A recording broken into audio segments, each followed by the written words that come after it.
Let's talk about labrum tears, how they happen, how to heal them, and then how to prevent them. How they happen most of the time is from shoulder imbalance. Here is the glenohumeral joint. This is the head of your humerus. This is the socket.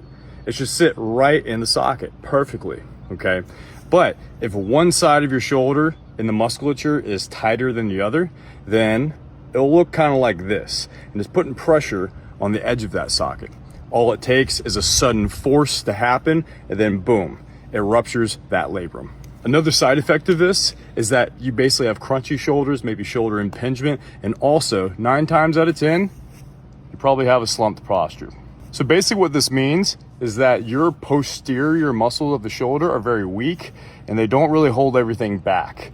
But also your chest is very tight, so it's pulling everything forward. Once again, it's pulling everything forward. This is why it's super important to be sure that you're working your back muscles twice as much as you're working your front. In fact, one of the most common reasons I hear people tear a labrum is from bench pressing all the time, especially when they're trying to go heavy every single week.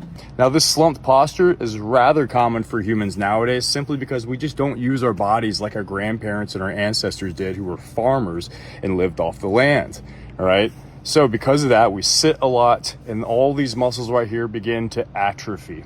And even if you are strength training, you might be doing it incorrectly and imbalanced. So how can you prevent this? Well, first of all, focus more on pulling exercises that really strengthen the upper back.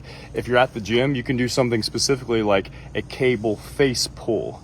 All right, that way we're hitting that rotator cuff and we're also strengthening the upper back. However, one of the main causes of most shoulder issues is a tight and immobile scapula. And a great way to heal your labrum without surgery and to mobilize your scapula and overall bulletproof the shoulder girdle is to get into the natural movement of resisted rotation. And just start light. You can start with something like a light baseball bat or even a hammer. Do this. Hold it at the bottom. Open up. Reach back just like you're scratching your back. Cross with the elbow and pull forward.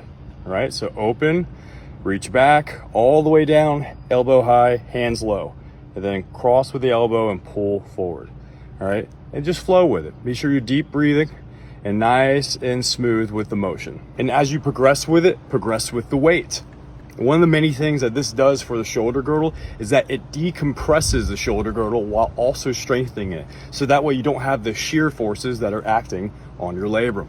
Hope this helped. And just as a reminder, you can heal your labrum most of the time. Talk to your doctor, give these movements a shot, and give me a like and a follow.